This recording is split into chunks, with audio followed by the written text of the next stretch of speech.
Welcome to Brainish English Stories. Some time ago, I got a ticket for a journey from Charleston, SC, to New York City on a big ship called the Independence. The ship was led by Captain Hardy. We were supposed to leave on the 15th day of June, depending on the weather. On the 14th, I went onto the ship to check my room. I found out that many people were going on this trip, including ladies. I saw names of people I knew, and I was happy to see Mr. Cornelius Wyatts' name. He was a young artist and my good friend. We used to study together at university. He was talented but could be unfriendly, sensitive, and passionate at times. He also had a warm heart. I noticed he had booked 3 rooms on the ship, one for himself, one for his wife, and one for his 2 sisters. The rooms had narrow beds, and I wondered why they needed 3 rooms for 4 people. I was being overly curious about it, but then I figured maybe they had a servant coming with them. However, I saw no mention of a servant on the list. Originally, they had planned to bring one, but it seemed like they changed their minds. I thought maybe they wanted to keep something with them, like a painting, instead of storing it in the ship's hold. I knew Wyatt's 2 sisters, and they were nice and smart girls. Wyatt had recently married, and he had talked a lot about his wife, describing her as beautiful, clever, and talented. On the day I went to the ship, the 14th, Wyatt and his group were also planning to visit. But I got a message saying Mrs. W. isn't feeling well and won't come on board until tomorrow when we're sailing. The next day, I went to the ship, but the captain told me we might not sail for a day or 2 due to some circumstances. He promised to let me know when we were ready to go. This was a bit strange, because the weather was good, but he couldn't explain the circumstances, so I had to go back home and wait.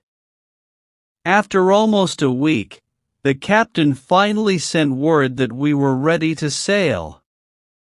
I went to the ship and saw many passengers getting ready. Wyatt and his group arrived a bit later. There were his 2 sisters, his new wife, and himself. He seemed a bit gloomy, but I was used to it. He didn't introduce me to his wife, instead, his sister Marion did it. Mrs. Wyatt wore a veil, and when she lifted it, I was surprised. She wasn't as beautiful as Wyatt had described.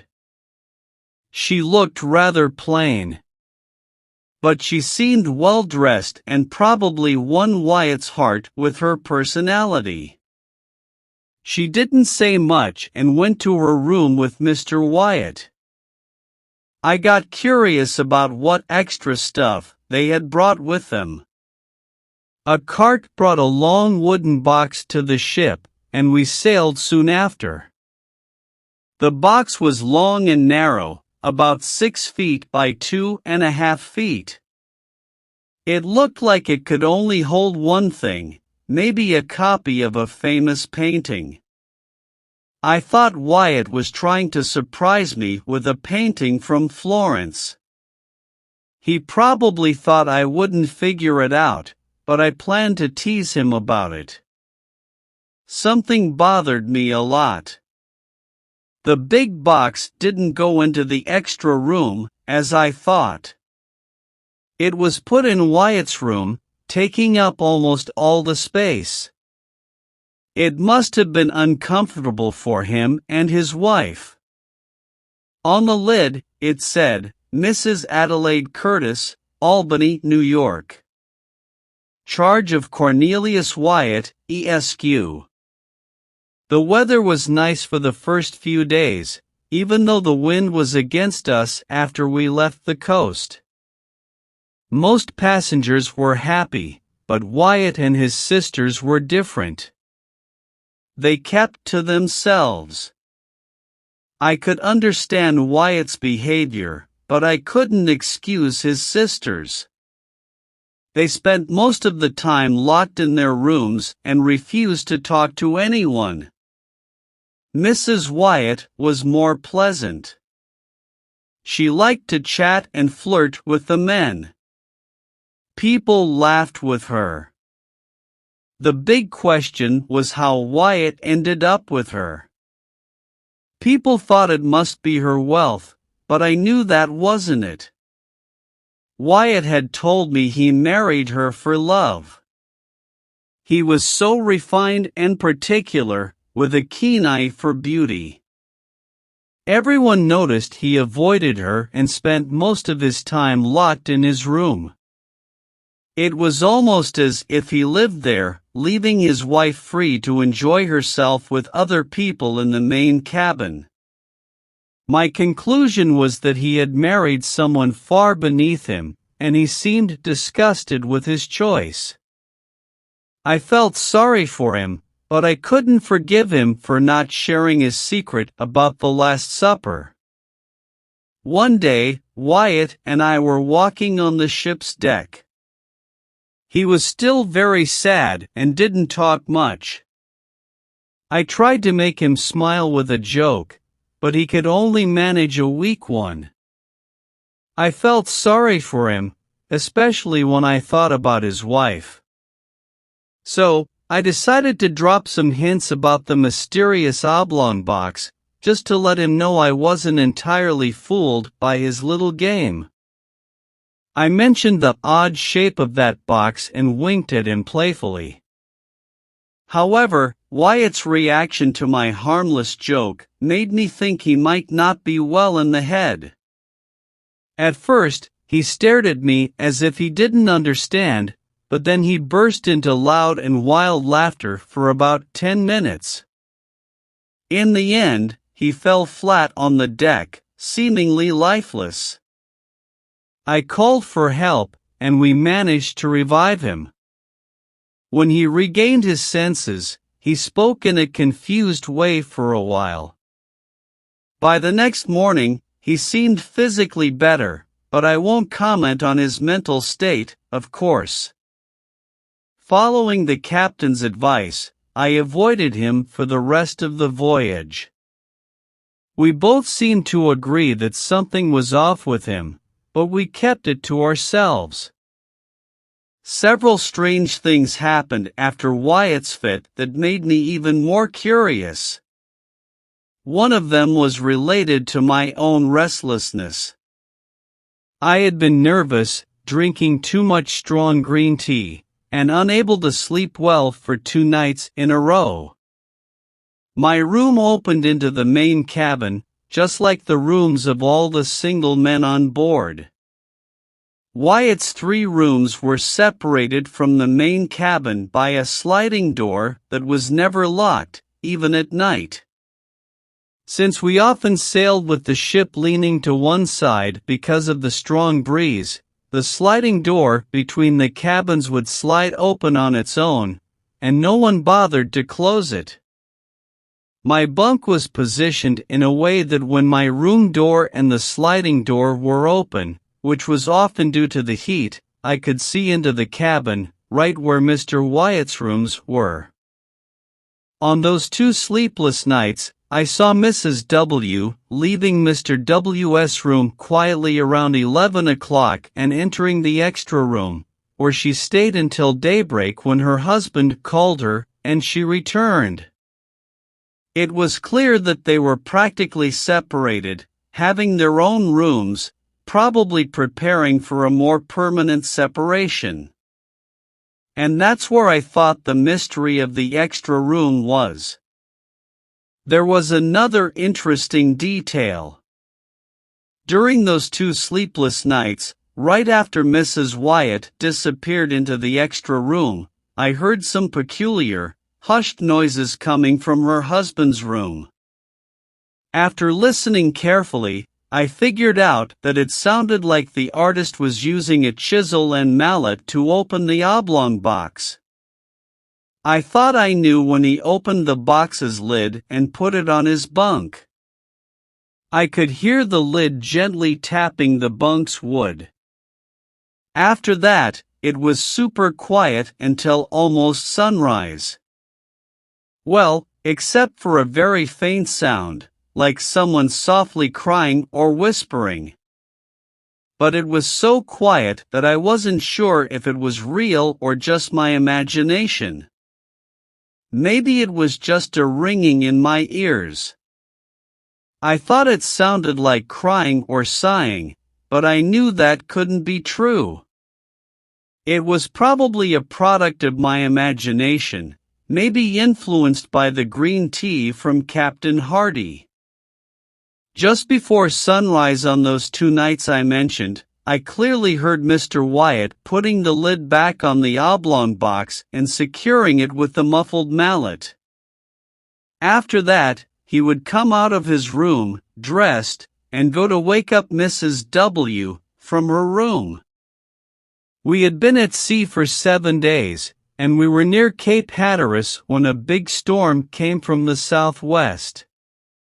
We had seen signs of bad weather coming, so we got everything on the ship ready and even lowered the sails. For 2 days, we managed okay with the ship rocking a lot, but it didn't take in much water. But then, the storm turned into a big hurricane, and our back sail got torn to pieces. This put us in danger, and we faced some really huge waves one after the other. During this trouble, 3 men fell overboard with the kitchen, and we lost most of the left side of the ship's railing.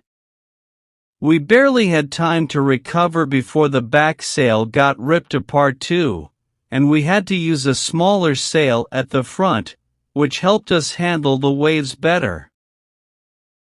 The hurricane, however, didn't stop, and we were in big trouble. The ropes and things holding the ship together were not in good shape, and on the 3rd day of the storm, around 5 in the afternoon, the back part of the ship's mast broke because of a strong tilt to one side. We tried for over an hour to get rid of the broken mast, but it was very hard because the ship kept rocking a lot. To make things worse, the ship's carpenter came to us and said there was 4 feet of water inside the ship. We tried to use the pumps to get the water out, but they didn't work well. People started to panic, and we tried to make the ship lighter by throwing out some of the cargo and cutting down the other 2 masts. We did manage to do that, but the pumps weren't helping, and the water was coming in fast.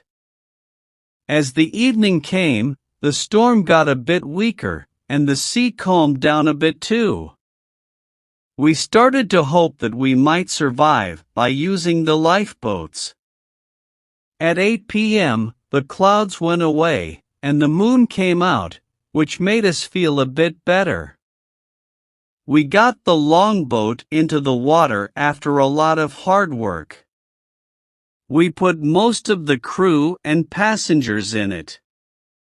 They left immediately, and after going through a lot of tough times, they finally got to safety at Ocracoke Inlet 3 days after the shipwreck. 14 passengers, and the captain, stayed on the ship, putting their trust in a small boat at the back. We managed to lower the boat into the water, but it was a close call, almost tipping over. On the boat, there were the captain and his wife, Mr. Wyatt and his group, a Mexican officer with his wife and 4 children, along with me and a servant. We didn't have much room for anything besides some essential items, food, and the clothes we wore. No one had thought to save more. But everyone was surprised when, a short distance from the ship, Mr. Wyatt stood up in the back of the boat and calmly asked us to turn around and get his oblong box.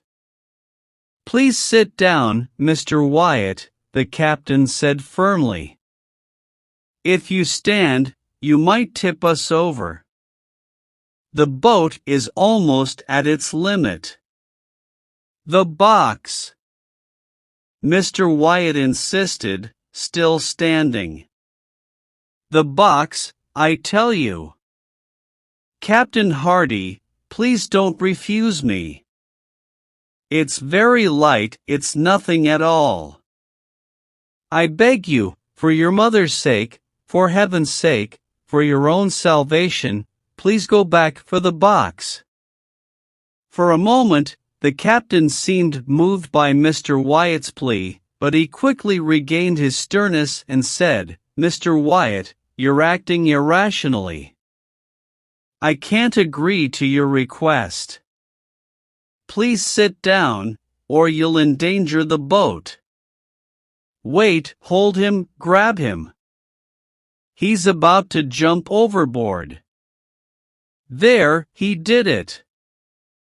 As the captain spoke, Mr. Wyatt indeed leaped from the boat.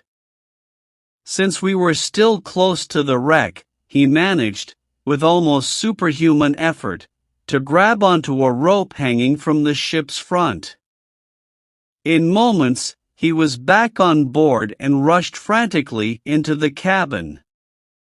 Meanwhile, we had been pushed away from the ship by the strong sea, leaving us at the mercy of the fierce waves. We tried to turn back, but our small boat was like a feather in the powerful storm. We soon realized that the artist's fate was sealed. As we drifted farther from the wreck, we watched in astonishment as Mr. Wyatt, who appeared to be mad, emerged from the cabin and, with incredible strength, pulled the oblong box up through the hatchway. We couldn't believe our eyes as he quickly tied a thick rope around the box and then around himself. In an instant, both he and the box were in the sea, vanishing suddenly and completely. We remained still for a while, our eyes fixed on the spot. Eventually, we rowed away, and silence enveloped us for an hour. Finally, I dared to speak. "Did you notice, Captain, how they sank so suddenly? Wasn't that incredibly strange? I must admit that when I saw him tie himself to the box and throw himself into the sea, I held some faint hope that he might somehow be saved." "They sank as one would expect," the captain replied. "They'll rise again, but not until the salt has dissolved." "The salt!" I exclaimed. "Hush," the captain cautioned, pointing to Mr. Wyatt's wife and sisters. "We should discuss these matters at a more appropriate time. We suffered a lot and barely survived." After 4 days of intense struggle, we landed on the beach near Roanoke Island. We stayed there for a week, treated well by the wreckers, and then found a way to reach New York. About a month later, I met Captain Hardy on Broadway. We talked about the shipwreck and Mr. Wyatt's tragic fate. Here's what I found out. Mr. Wyatt, the artist, had booked a voyage for himself, his wife, 2 sisters, and a servant. Sadly, his wife became seriously ill and passed away on June 14th, the same day I first visited the ship. He had to bring her body to her mother in New York. Most passengers wouldn't want to sail with a dead person, so Captain Hardy arranged for the body to be brought on board secretly in a box with some salt to preserve it. They didn't tell anyone about the lady's death, and the maid pretended to be her wife during the voyage. My confusion was clear. Recently, I've had trouble sleeping. There's a face that haunts me, and I can't forget a hysterical laugh that keeps ringing in my ears.